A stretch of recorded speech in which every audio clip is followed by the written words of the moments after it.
The coordinator of arts and culture, and I would like to welcome you on behalf of the interim dean to the URI Alan Sean Feinstein College of Education and Professional Studies. While we've had monthly exhibits throughout COVID, this is the first live performance we've had since February 2020.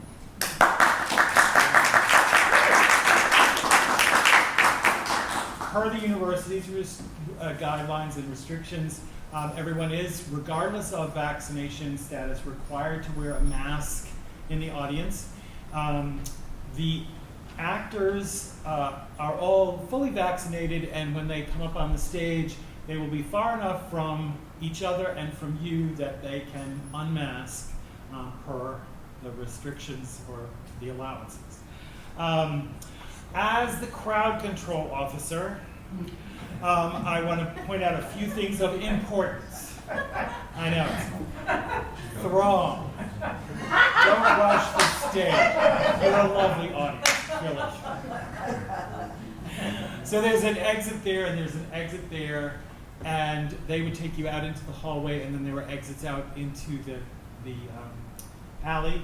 There are exits here at where you came in. They would take you out into the lobby in the case of an emergency, and then of course out of the building. If there is an emergency, I will direct you. The bathrooms. Through the glass doors behind into the cafeteria, there's a little hallway between the soda machines, and the bathrooms are on the left in that hallway. So should you need to slip out and slip back in again, it's no problem. I think that's all the crowd control issues. So Shout, the play, was brought to me as a play created from personal narratives and oral history interviews of LGBTQ veterans and their family members in their own words. They range in age, the original stories, from World War II veterans to the present. The play is a selection of those stories, and it's set as a support group, which you are attending. Due to unforeseen circumstances, I will be reading the part of Raja, which would be read by Pamela Lambert. So I'm Pamela Lambert. Sidebar. Since January 26th, 2021, LGBTQ individuals can join and serve openly after years of gradual shifts in the laws and policies with the military. But there are still stigmas that remain. And only through hearing the stories of individuals who have experienced these prejudices and stigmas can we change, can we recognize and change the prejudices and the mistreatment. A further sidebar, Harvey Milk, the noted LGBTQ political activist who was discharged from the Navy in 1955 for being openly gay and later murdered because he was gay, had a vessel named after him, the first openly gay individual to have such an honor.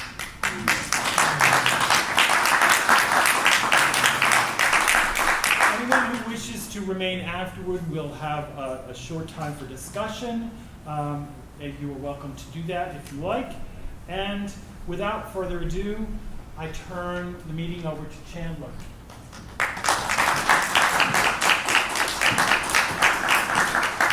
Welcome, everyone. Welcome. If I could ask you to stand and join me in the Pledge of Allegiance.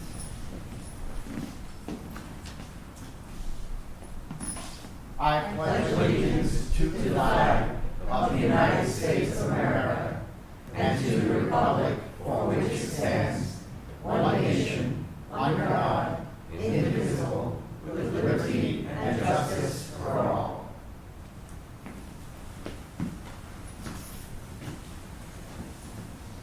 Much of our military are born into their families, while some choose their families. It is a mark of a strong lesbian, gay, bisexual, and transgender LGBT community that those rejected by their birth families can choose their families and become just as strong and supportive as birth families.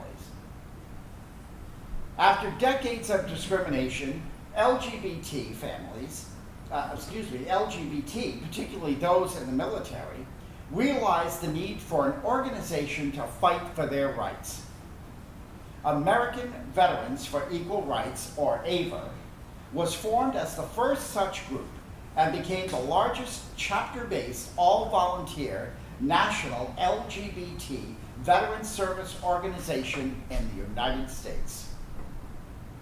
Founded before Don't Ask, Don't Tell, AVER has steadily worked for repeal of Don't Ask, Don't Tell, the right to marry in all 50 states, and it now works to ensure rights and benefits due are serving LGBT and veterans, including VA services. AVER is a non-profit service organization for LGBT veterans, active duty uniformed service members, their families, and supporters.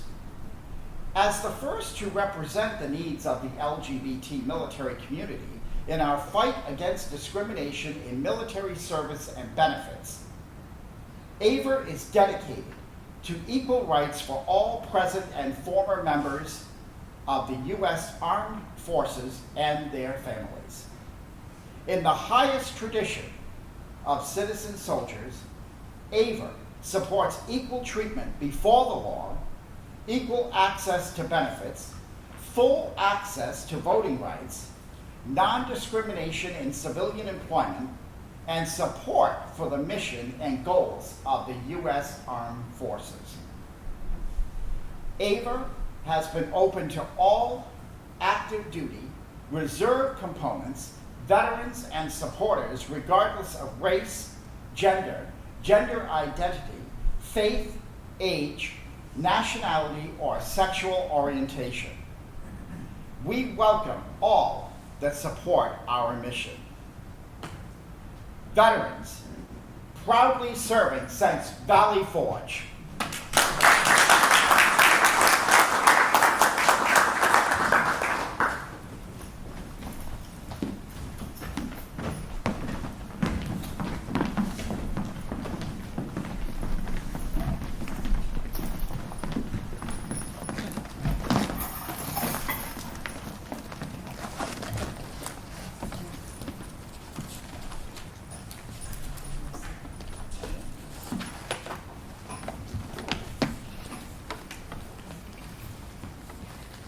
My dad was an officer in the Air Force, and he was a first-generation college student. His father was a steel worker. My family were very liberal people and open-minded, but there was still some homophobia lingering in the shadows cast by our religious environment. Our church was made up of fundamentalist Christians, which meant anti-gay statements delivered from the pulpit and homophobic jokes in youth group. The first time I can remember having strong feelings about a girl was in 7th grade. I mean, I really liked this girl. And I wondered why. I did a lot of praying about it. Why is this happening to me?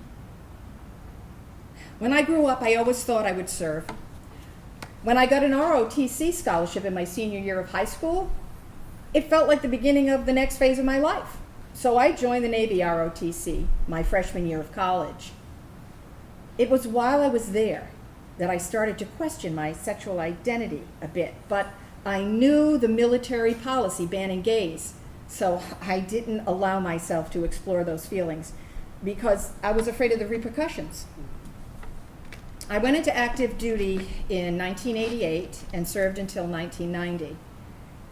I never had a sexual relationship with a woman, but I began to establish a lesbian sexual identity and think of myself that way quite soon after joining. And I began to get more and more frustrated with the military's attitude towards gay people.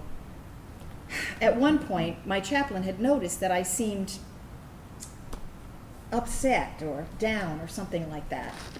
So he invited me to go to this retreat. And there were all these typical Navy people there, enlisted officers, their dependents, etc. We all gathered in a group and shared our personal problems, which at first was awkward. But once the dam broke, it was amazing what flowed out. Alcoholism, sexual abuse, failed marriages. It was like a big, giant support group. So after a few days of listening, I came out to that group, and everyone was very supportive. When I returned from the retreat, I started to come out to a few more people in the Navy. I already had a little support network of other gay people, but I started to come out to my straight friends as well. But then one day, I had been up late thinking and crying, and my CO saw and asked me what was wrong and did I want to talk about it. So I told her I realized I was a lesbian. And without missing a beat, she said she would have to tell the captain and I would most likely be discharged. This was in March of 1990. So she told the captain, and he told the executive officer, and things just spiraled from there.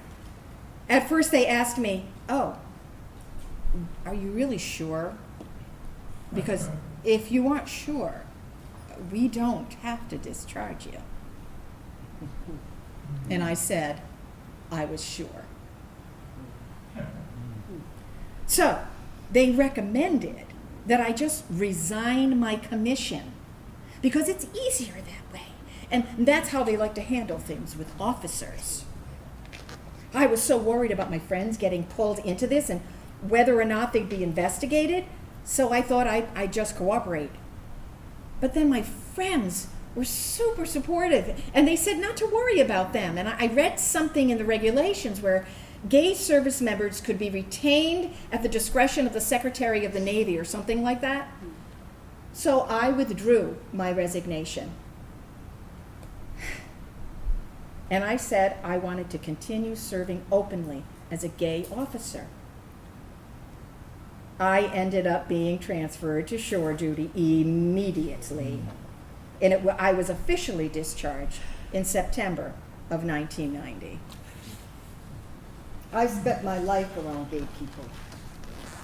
In the service and out, I heard the triumphs and the horror stories of the people I served with. I had been pretty oblivious to the idea of sexual gender identity as a child, though my experience growing up as an Army brat had made me a great believer in accepting folks for who they were and valuing diversity.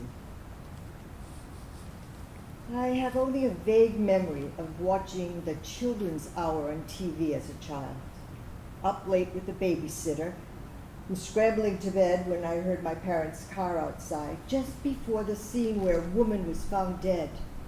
That scene haunted me and touched my heart, though at the time I really didn't understand it fully.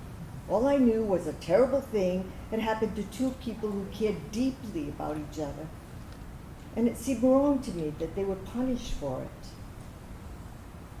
My first experience knowing LGBT folks, or at least knowing that folks that I knew were LGBT, was while I was on active duty. I discovered that a good number of these amazing soldiers, who had been such positive role models to me of resilience, strength, and professionalism, were gay.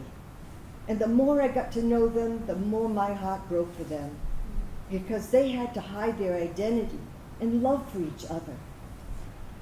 I can remember several witch hunts that put some of my friends in very difficult circumstances. I had a lieutenant commander in my office at one point.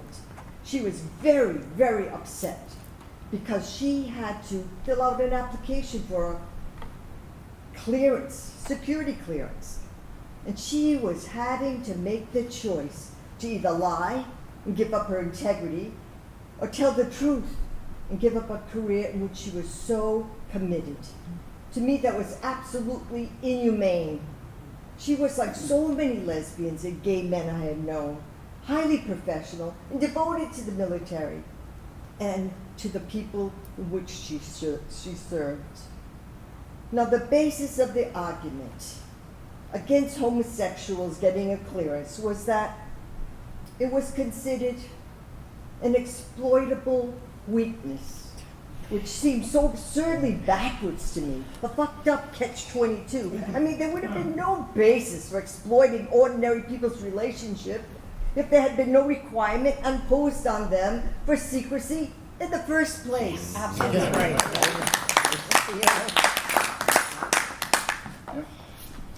I've always known I was different. An unspoken feeling, but something I both knew and clung to, which also clung to me in return. In general, my early life was good. I came from a very large family, 8 brats in total.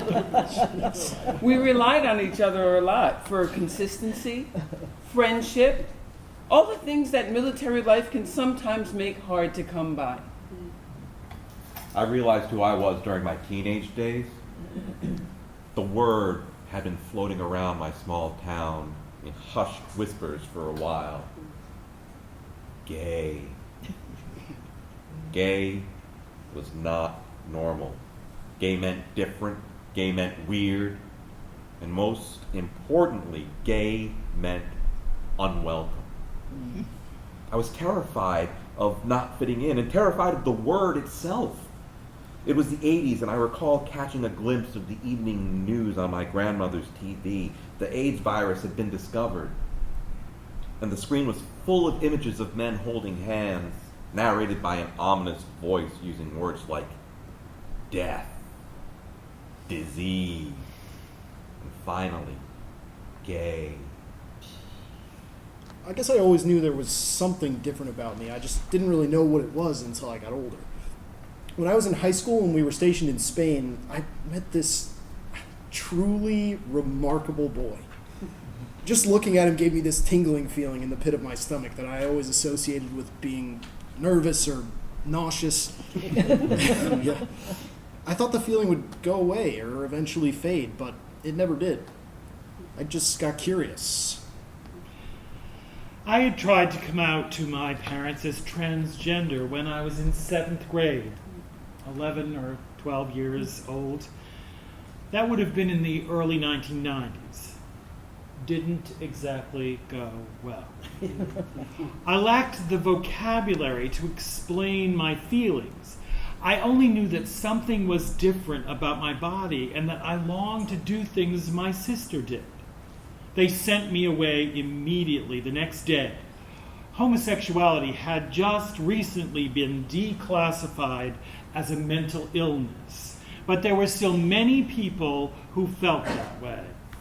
And the need that I was trying to give words to sounded even scarier than that.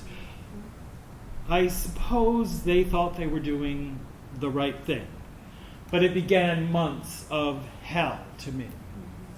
I think my siblings knew about my difference from a young age in the way that only those who can spend all their time with each other can just inherently know things about one another. It was known, but never spoken about.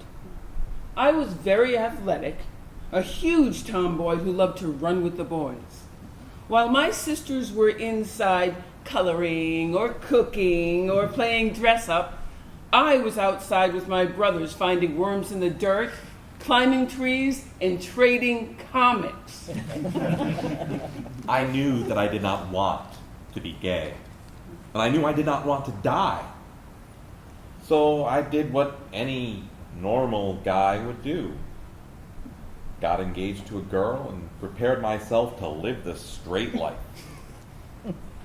It didn't work out. 4 months before our wedding, my fiancé broke things off with me. So I went through the whole journey again, only to leave my next girlfriend before things had a chance to really get serious. And so things went for several years, dating women while lusting after men. So my brat training kicked in. This is a new situation. Let's just see what it's all about. We were instructed early on to educate ourselves about new things in new countries so that you won't embarrass your parents or their superiors with your ignorance. So, I educated myself. Started with an introduction. Easy enough, or not. What do you say to someone whose features you have memorized from a distance, but whose name you don't even know? Hi, my name's Brandon, and I think you're gorgeous, and looking at you makes my pants tight. Can you please kiss me? Probably not, right? At the hospital, I was treated horribly. I was told that who and what I was wrong. And the only hope for me was to change myself. But they were sure that I could change. I just really had to want to. And I really did want to. I was terrified. I longed to be normal. And so I tried. I really tried. But I did not know then what I know now, that what I am is an integral part of me. Towards the end of my stay in the hospital, I overheard a talk between two of the other patients about doctors who existed who would perform something called a sex change operation on people like them, people like me. This was the first time I realized that I had the ability to change what didn't feel right about my body. The idea was terrifying and oddly alluring. I walked away quickly, too afraid to hear anything more. At school, I had a couple of bullies. My difference made me an easy target. It also gave me a thicker skin than the rest of my brothers and sisters. I knew what it felt to be sized up by the other children. Oh, not just the PCS in the middle of the school year stares, but actual whispers and judgment on a regular basis. I didn't like it, but at least I could handle it. Being a tomboy meant I was allowed to stand up for myself in a way that my sisters would never have done and found distasteful. Finally, not knowing what to do with myself, I signed up to serve, and off I went to an environment where I was sure I would straighten out. That didn't really work out either. Sure, we had certain expectations, and don't ask, don't tell was looming over our shoulders. But there were more gay men in the service than I had ever known before. And then I experienced my first gay bar while stationed in Fort Polk, Louisiana. A vacation out of the closet for a weekend, and a place to dance and express my affections towards other men, inhibitions and fears of discovery reduced by an abundant amount of alcohol, and the freedom to be myself. I was alive, truly alive, for the first time in my life. I observed him from afar, day after day. Once he met my gaze and smiled back at me, I was so petrified that I immediately looked away and tripped over my own feet. After that, I did a lot of avoiding, up until the day when my family learned we were going on PCS again. Maybe I became desperate, realizing I would probably never see him again. Or maybe it was a sense of freedom that I felt, knowing that I had one shot, and if I blew it, I would never see him again. When I returned home, it was with my doctor's stamp of approval. I had answered all the personal, degrading questions about why I felt I should be a woman. I had given him access to the most intimate, personal parts of my mind and soul. And he felt like he had triumphed over the sick part of my brain. So I tried to believe that he had. I worked tirelessly to convince everyone at home that I was cured. I modeled my behavior after the other boys my age, trying to do exactly what they did, exactly the way they did it. It never felt right. It was exhausting, and this lasted for years. The older I got, the more pronounced my difference became. I was about the age of 12, an age where most girls were developing their first serious crushes on the boys on the base. My older sisters were teenagers and had boyfriends of their own, and I couldn't be bothered. I remember one day, while waiting for the bus, a boy at my school had found a stack of Playboy magazines in the trash. Everyone was looking through them, flipping through the pages, hiding them in bags and inside jackets once we reached the school. Well, one was left haphazardly under a bus seat, and I snatched it up to see what all the fuss was about. Safely cocooned in the bathroom stall, I pored over the glossy photos, feeling for the very first time a sort of awakening in myself. A part of me that had been there all along was for the very first time.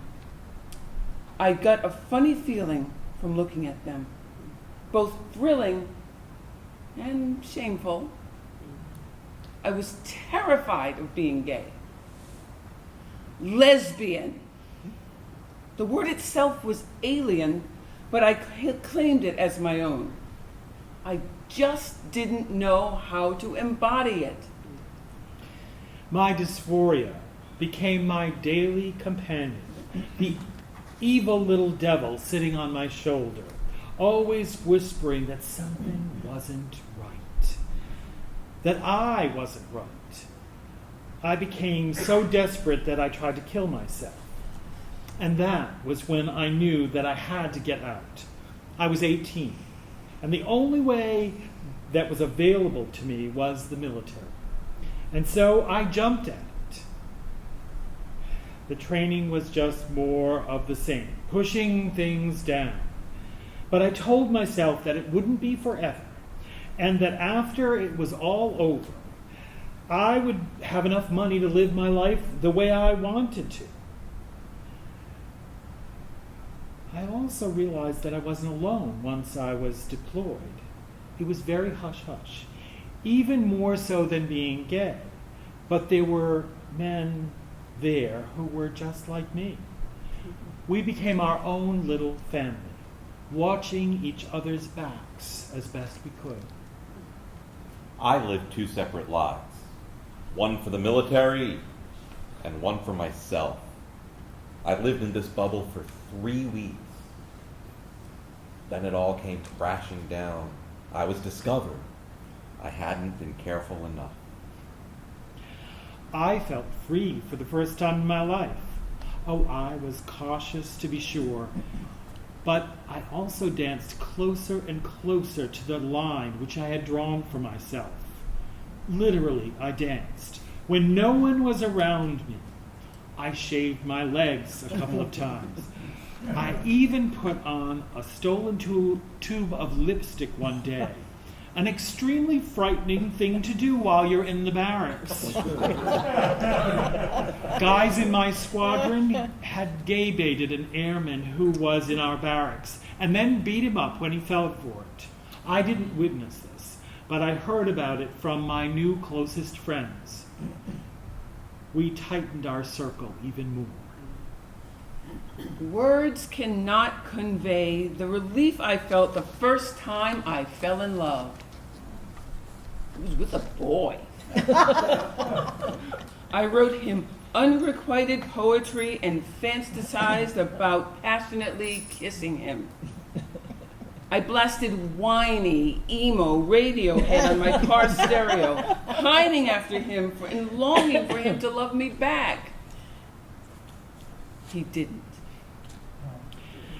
I remember exactly where I was when I first heard about Dr. Stanley Biber and the sex change capital of the world, which, ironically, was located less than 100 miles from my parents' home in Colorado. I became alive with that same feeling I had felt before in the hospital, terror and excitement. Dr. Biber had been a former Army MASH surgeon and had performed his first sex change operation in 1969. And now he had performed over 3,000 of them. My new family and I talked about this a lot. I didn't truly acknowledge anything until I was in college. My sexuality had been kept under wraps, very tight wraps, while on base. But college was a place where even if I felt off kilter, I could begin to stretch my wings a bit.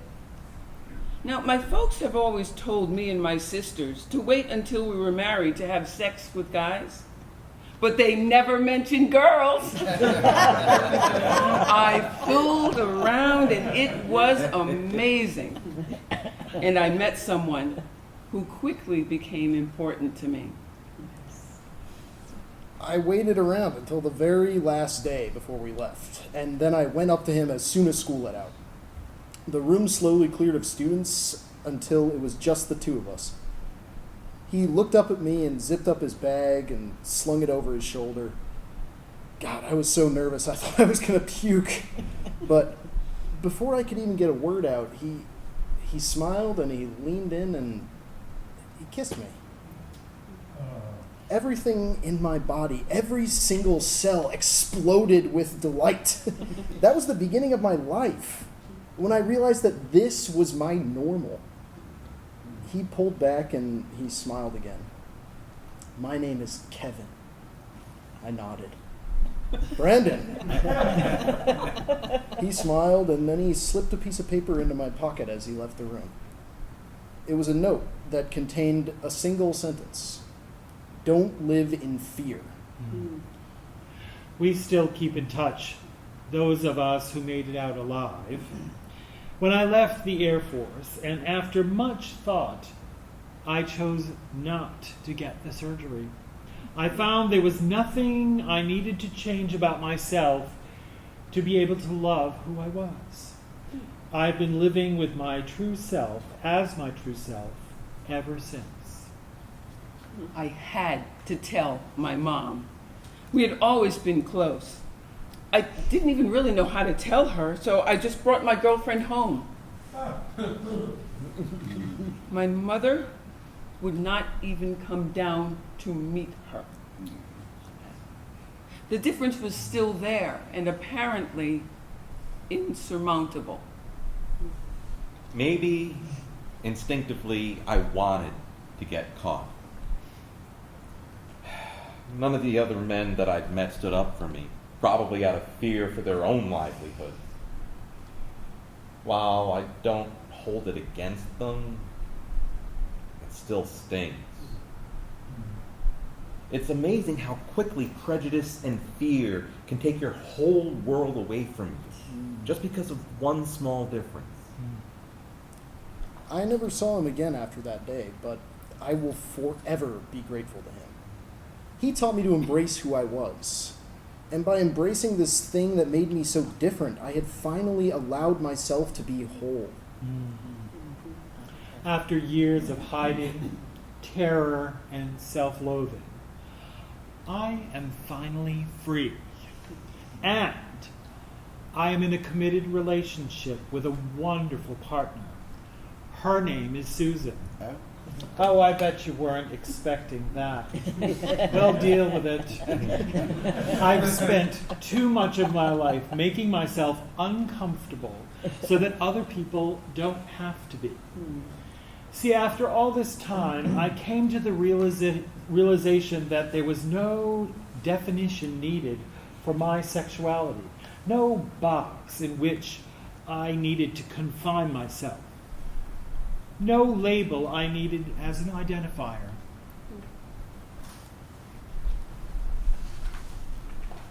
Queer. Fairy. Faggot.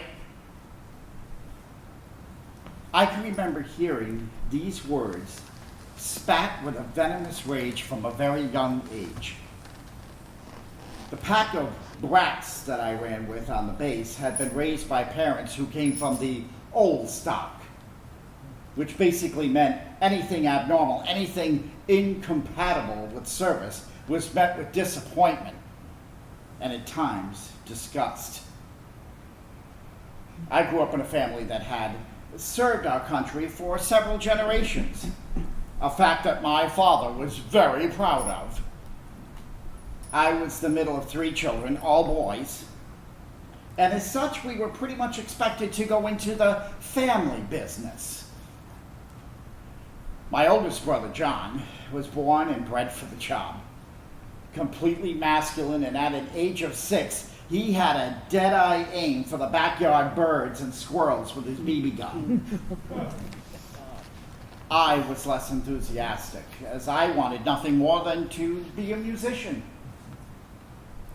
Luckily, as it turns out, a childhood injury rendered me unfit for duty. And while it was a disappointment to my father, at least he could be placated by the fact that I had tried. So he graciously did not hold that against me, especially since I was a go-getter just like him. David, though, he couldn't have been less like my father if he tried.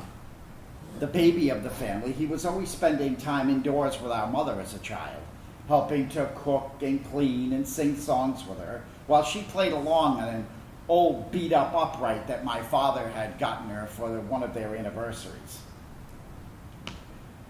David was a gentle soul.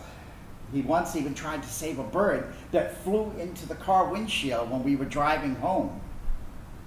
My father yelled at him for being a sissy. And my brother cried silent tears in the back seat all the way home, while I sat next to him holding his hand down by our knees so Father couldn't see. I remember I was in high school, and a colleague of my father's was up for a huge promotion. And shortly before it was time for he to be confirmed for this position, his son came out to him as gay. A kid that I used to run with in the street as children. And I remember hearing with shock that the kid's father had refused the position in a press conference, saying that he could not support the anti-gay policies that his son would be subjected to were he to, join the branch. It was a big clarifying moment for me. To see this man of power and position make that kind of sacrifice for his son. I felt so in awe that a father could even exist in the world. When we got back home, my father casually said over dinner that if I had a gay son, I would take him out behind the shed and kill him.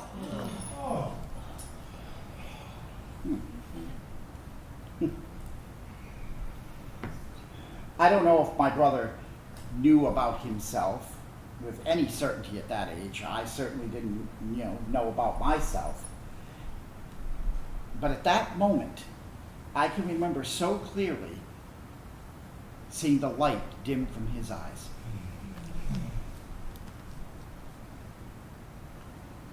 Our father had always been very militant and strict, and my mother did her best to smooth things over where she could, but at that moment on, I was filled with a very foreign feeling of anger and disappointment in my father. David went through 4 years of silent pain after that night, till one night I found him bleeding out in the bathroom. A razor still pinched between 2 fingers. Mom and I immediately rushed him to the emergency room, and one of the last things he said to us before he was taken into the operating room was an apology for being who he was. I remember waiting there all night. Dad was overseas.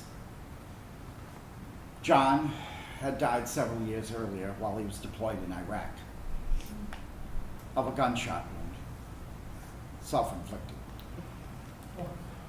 It was only years later, after talking to one of his friends, we found out that he too had a secret. As the night passed into morning, my mother and I sat side by side waiting to be allowed to see him. Finally, the doctors informed us that he was going to be okay. As we sat in his bed, each of us cradling one of his delicate hands wrapped from wrist to elbow, my mother stared at me and said, "We won't have any more secrets in this family. Now, do you have something you want to tell me?" Well, somehow she already knew that I was gay and accepted it. And she accepted me.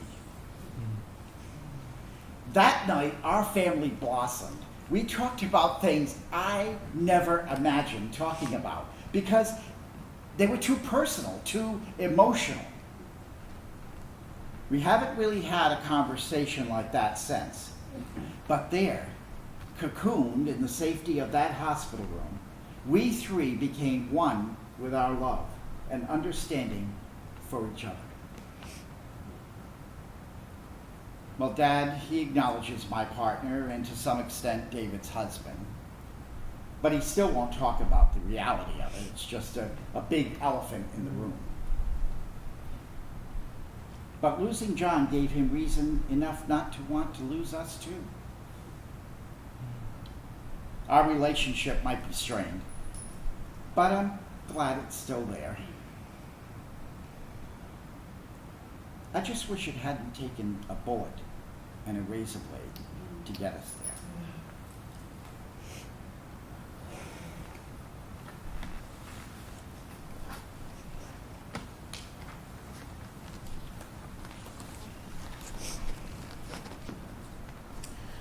I was 16 when I went through the vetting for the Air Force Academy. I was a nerdy kid, had skipped a few grades, a few years early due to sheer boredom. I'd always been an overachiever with an interest in all things martial. But as I grew, the childhood fantasy of being a motorcycle cop had grown and morphed into something much greater. I was a patriot. And I decided to serve my country. Now, before I went to the academy, I kind of had this moment, a sort of epiphany. I was playing in a football game at a park across from the high school that I went to. One team consisted entirely of these muscular female jocks competing against a lot of us other folks from around town who came out for a big game. In the very last quarter, this one woman got kicked in the mouth. People were always getting hurt. But anyway, she was sitting on the tailgate of her truck with a split lip. And this other woman came running up to her, touched her face so gently, and called her baby.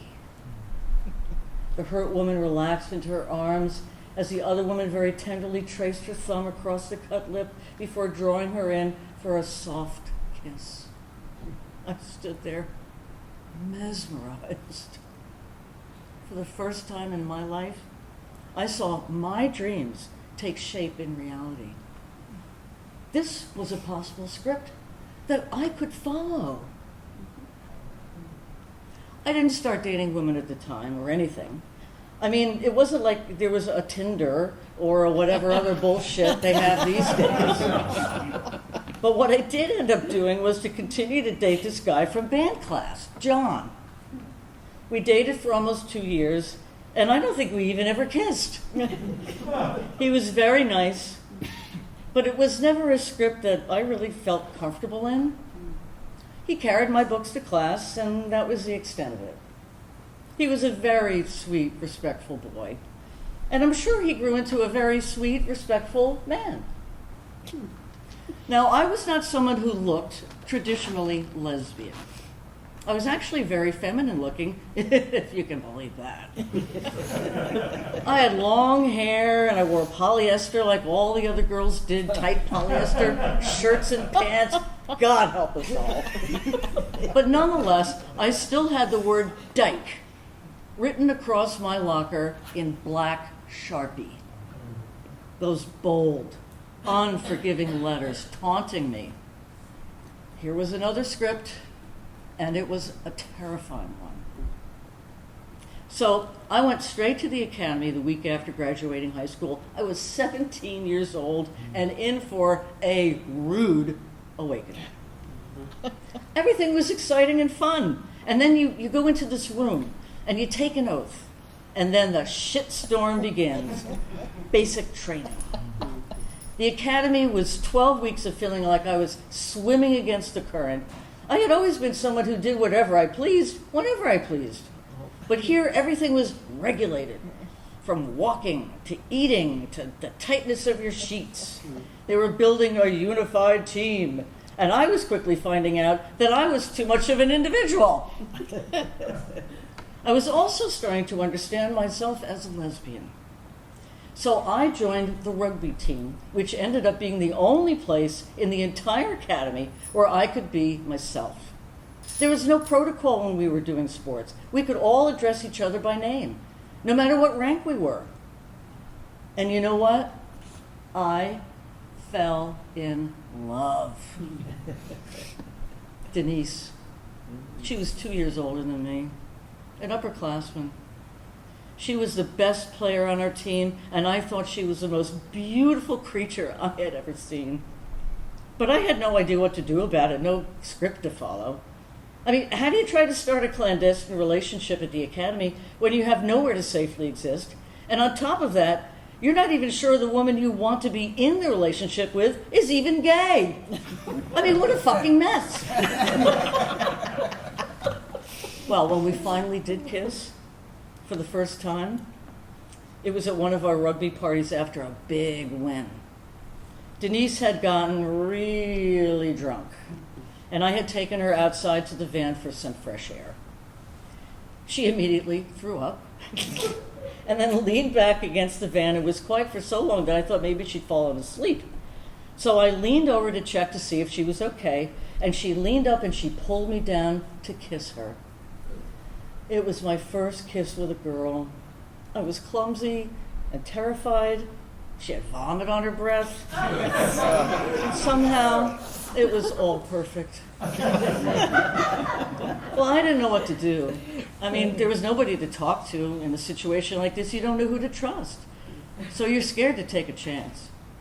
So we just went back to the academy, to our separate halls, and we didn't talk about it. But the next day, and the day after that, and the one after that, we would find hidden places to meet and live in stolen moments. We had sex. Lots of sex. Bad sex. Very, very bad sex. I mean, just fumbling, you know? It's like we didn't have a manual. We didn't know what we were doing. But I was so captivated and in love, and I felt alive. This went on for the entire spring and summer, until one day, Denise informed me that she was in love with someone else. An upperclassman named June. Someone from our rugby team. Someone I knew and considered a friend. I felt like my entire world was ending. We'd been our own team with our mutually shared secret. Now suddenly she was sharing it with someone else. I felt so alone.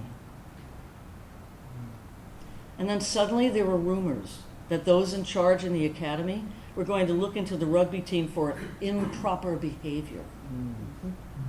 These rumors became reality in the fall when they started calling people in for questioning. And it became increasingly clear that they were after one woman in particular, a senior, who I'd never even known was gay. I'd never seen her even near another girl outside of rugby. She'd been so careful, but apparently not careful enough. She got out with an honorable discharge. They just wanted her gone. Now, this was before Don't Ask, Don't Tell. So in terms of sexuality, they had to catch you in the act, or there had to be testimony, a sufficient testimony against you. I was one of a handful who were asked to resign our commission. I refused. And so Denise, the woman I had loved, gave testimony against me. I don't know the extent of her testimony, but apparently it was sufficient. Her father was a brigadier general, a 1-star. She didn't want his record besmirched. She was worried, frantic, terrified about it, which I guess is understandable. But at the time, God, it was devastating. I mean, an entire half of our rugby team was removed from service, sent home for simply being who we were, for loving someone the Air Force deemed improper. You know, I've often wondered why there were so many of us. I mean, did we all join because we're lesbians? I am Teresa Nicole, Michael's formerly hidden half, and the driving force behind his desire to be a woman. You know, Michael, you never let me help when you're telling our story. You just let this conversation play out in our head time and time again. So I'm asking, can I please help tell our story? Okay, you can. You know what we're supposed to say, don't you? Of course, silly. I have been with you every day of our lives. We grew up the child of an Army officer and Vietnam vet, so our upbringing was strict and always moving. Teresa, do you remember the earliest point where we might have been different? Well, it either was a memory or a dream. This far out, it's hard to tell if it was real, but it was when we were young. Oh, but old enough to know what astronauts were. We were standing naked on the kitchen table when Mom caught us just as we were about to cut a piece of us off. When asked what we were doing, we said, well, we wanted to be an astronaut, and since they don't pee in outer space, so they didn't need it. And since that was our plan, we didn't need it either. Oh, please understand that I only had a younger brother at this point, and we didn't understand that there was a difference between boys and girls. Our life was just moving from one post to another. My sister was born just before we went to Okinawa, and I was entering kindergarten. It was around this time I heard the tale that licking or kissing your elbow would turn you into the opposite sex. So I would try to do that every day. You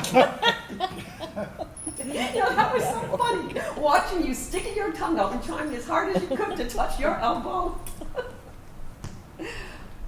Now, the one thing that stuck with me from our time there was when we tried out for Pee Wee football. Oh, we never knew what the game was or how it was played.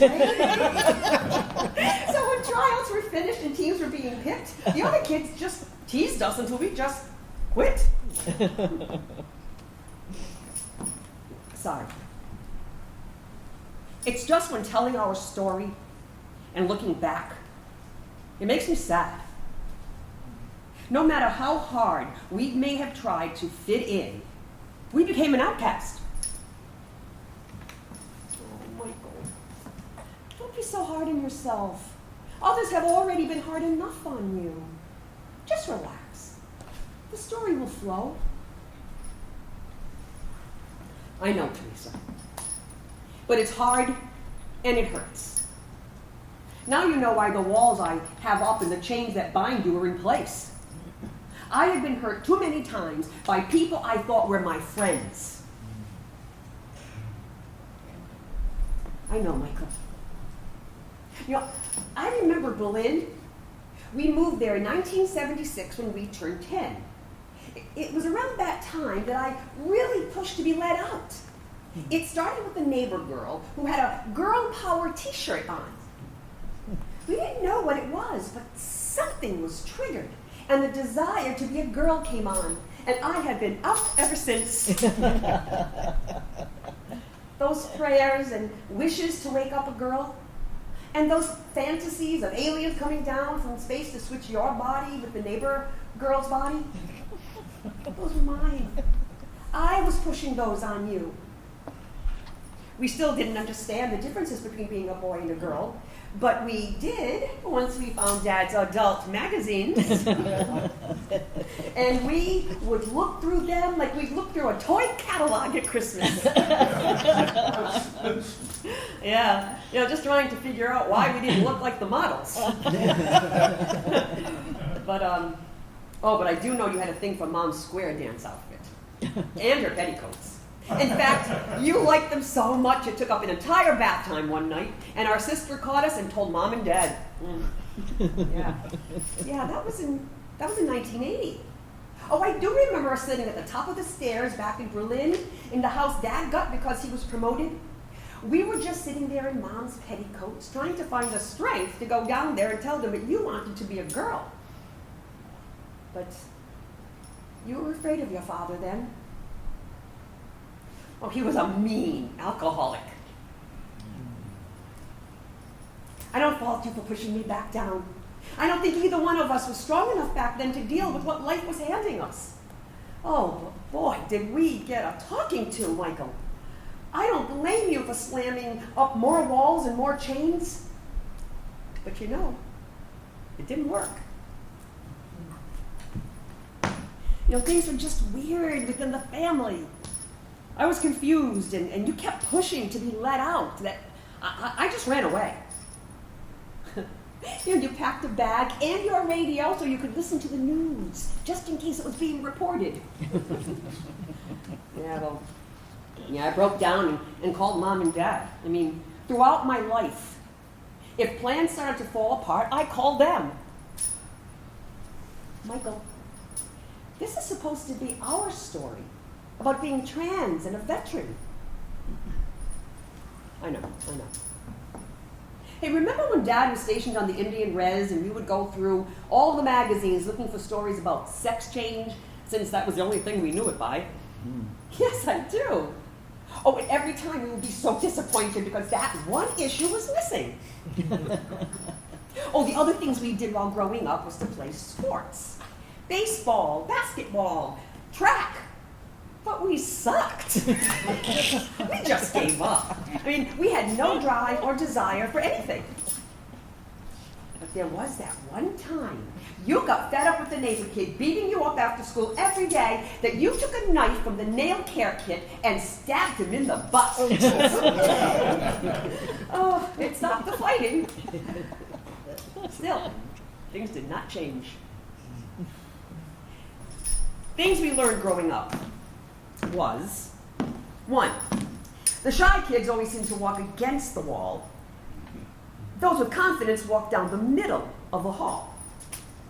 And 2, this from a friend, it seemed that I walked with my head down a lot, that I should hold it up so I would look more confident. And I still try to stick to those pieces of advice. But still, it didn't stop people from picking on me. Yeah. Our senior year was a tough one. Dad was transferred to Las Vegas, and we failed a class and was going to be short 1 credit or something, and it really pissed Dad off to the point that he slapped us. Told us, our only option in life was to join the Army. We were such a skinny kid. We were only about 113 pounds. We got to basic, and yes, I just sat back and let you do what needed to be done so that we could just get through it. We did make it through all the training just fine. The mistreatment started when we got to our first duty station. What we thought of as hazing or pranks turns out to have been bullying. Spiking drinks with syrup of ipecac and ditching us while drunk in Frankfurt. Yeah, that night was messed up. A group of us buying a single train ticket, getting drunk, and being ditched with no money. Then we tried to find our way back to the train station. And we hooked up with another service member who I feel was going to take advantage of us for trying to get us drunker. But we slipped away. Yeah, that night sucked. But being young and on our own for the first time in our life, we did explore our sexuality and gender, but in the only place we could find it, in the red light district, because it was the one place that actual trans women openly worked. Well, we were trying to figure out who and what we were at that time. We did get out for nearly 2 years and then re-enlisted and got sent to Alaska. And yes, we were bullied there as well. After our time in Alaska, we got sent to Fort Hood, and again, my platoon sergeant really had an issue with me. I mean, he was always on my back. Well, remember when we went to TVY, when we went TVY to North Island Naval Station and we got slots in the SEER class and we got to go? And when we got back and found out that there was a betting pool about when we were going to give up? But we never did. No, we do not give up. We do try to face our fears. Well, when it came to dealing with my desire to come out, you did not face it. But we did finally make our way online at the start of the internet and found a few trans sites. But they were mostly fetish type sites. But they still had some sort of support group as part of the site. Yes, they did help us by showing us we were not alone. And as the internet grew, we found new sites and new information about being trans.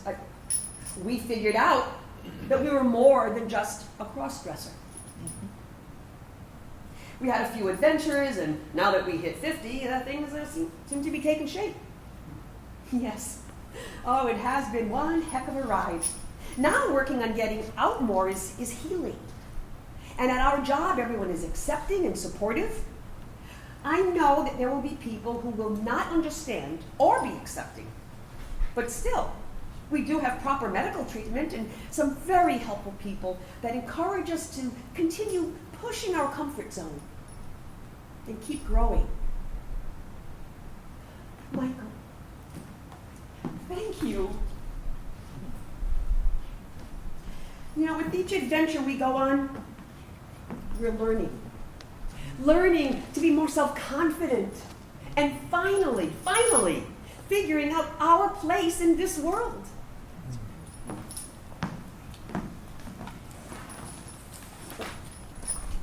The life I have lived has provided me with amazing experience. And many challenges. Many around identifying as LGBT. I proudly served in active duty and would, in all honesty, Do it again without hesitation. my My service Provided me with discipline. Leadership a skills. sense of a purpose, sense of purpose. a sense of purpose, And at the time I joined the service, a direction in which to head into the future. my career and decisions were guided by my deep desire to serve my country. There is no question that serving in a time when you could not be open and live a true life 24/7 had its trade-offs. And moments of sheer terror. But it is part of me and who I am today. I shared some of my personal experiences. The good, the bad, and the ugly. So that you may gain an understanding about what it was like to serve. My country. My country. My country. In silence. There was always the threat of being investigated, embarrassed, and discharged. I had peers that would get pinched and they were offered court-martials with dishonorable discharges if they wanted to fight their cases. Most were allowed to agree to leave and left under less than honorable conditions. Mind you, the only thing anyone was getting busted for was their sexuality.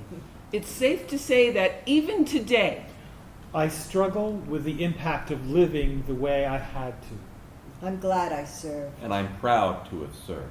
I'm jealous as hell of the folks who can serve openly now. And I find myself wondering where I would be in my journey today. if I had that opportunity, In closing, I would serve again if I needed to. And I am proud of my military time. But But it it wasn't wasn't easy. easy. And looking back, I know it had negative impacts on me emotionally. And And it still makes living as an adult hard some days. We all signed up. And took the same risks. many for similar reasons. And I'm glad our troops And I'm glad our troops And I'm glad our troops are now allowed to serve openly.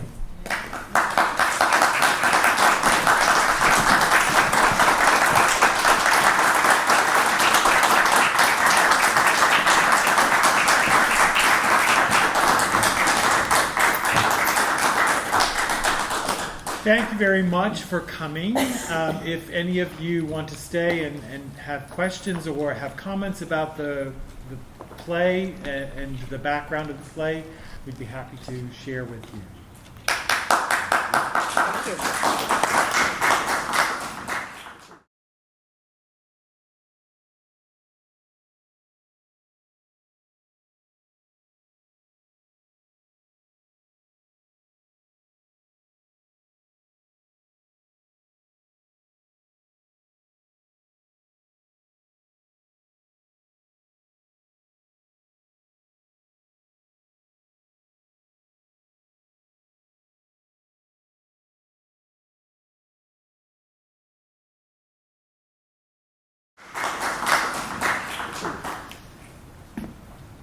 Nobody's moving. Okay, so you want to stay? That's good. All right. Are there any questions or comments? Great job. Well, thank you. Thank you. Thank you very much. Really wonderfully done. Thank you. Thank you. Do we have some gay veterans here? My only comment was it was difficult to figure out who was speaking. I was trying to identify you in the cast while you were speaking, and that was the only thing that I found distracting from what you were saying. Identify each other by name. I'll be honest, the only one I know is Brandon. Say my name. Yes. Yeah. Could we go through now and introduce the characters? Sure. Yeah, so I was Chandler.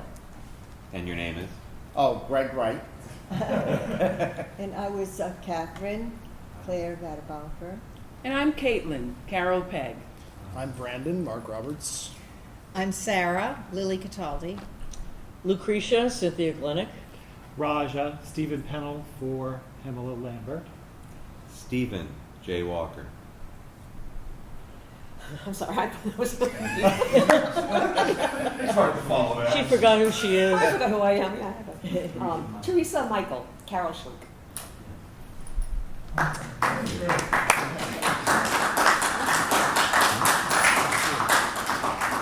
Any other comments or any questions that you might have? How long did it take you to put this piece together? 2 minutes. We showed up. In 38 seconds. Yeah, no, we haven't been rehearsing at all. This is all tough.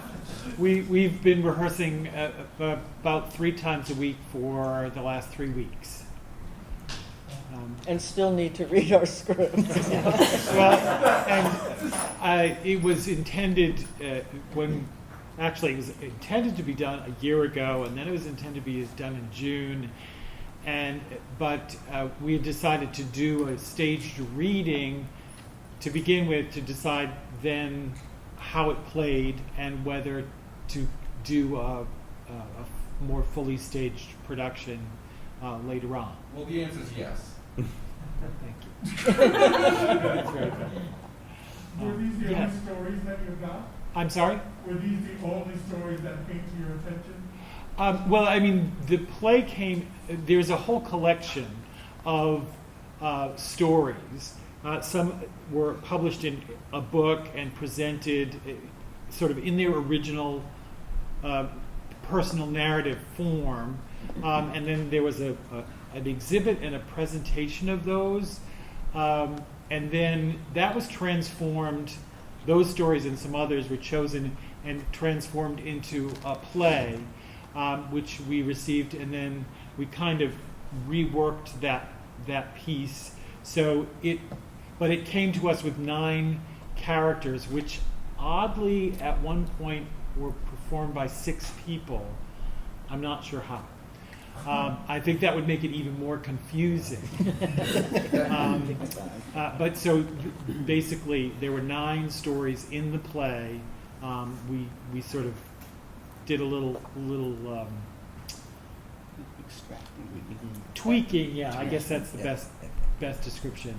Yeah, so that's what we have here. You had a question, Are yes. any of you have been in the military in your personal lives? No, I worked as a civilian for the military for 10 years as a theater director overseas. Yes. Tom. Do you know if there are support groups in the current openly serving military that are similar to this group? This AVER is. AVER is that. Aver It is that group. Yes. Oh, okay. American Veterans. So it's a mixture of people who served with Don't Ask, Don't Tell, and before that and after that. Right, and Yeah, that's a correct. veteran. Now that's AVER is an American Veterans group. There are probably at this point, because of the allowance for serving openly as an LGBT came. That allowance came in January this past year to join and serve as an openly transgender individual. So there are probably support groups, and I'm sure there's still, bullying, there is still mistreatment and whatnot being experienced. I mean, the military still hasn't caught up with proper treatment of women. That's been in the press, when I worked for the military in the 1980s, in 1983, I had to go to a class on the prevention of sexual harassment. They still haven't got it. They still haven't. This also, so there's a museum of American military family, and then there are several groups of team groups for military family members. And so this has sort of been a part of those organizations, and it came to us through them. Are there any veterans here in the audience today? Service members? Apparently not. Other questions, comments, thoughts? I really like your scarf. Well, thank you. It's for rent. Not a chance. Thank you for coming. Thank you. Thank you. Put my finger on if I have to go out there. Before you all disperse, can I get a picture of all of you with the director? Where is the director? Oh, director. Oh, yes. Welcome to the stage. If you could just all sort of close together. Thank you very much. Thank you for coming. Dun, dun, dun, dun, dun, dun, dun, dun. Oh, yeah.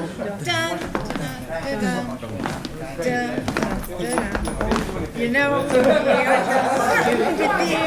Oh, yeah. You never taught me. You forgot. Let me get this picture over here. Right. Okay, thank you. Thank you. Thank you, Brad.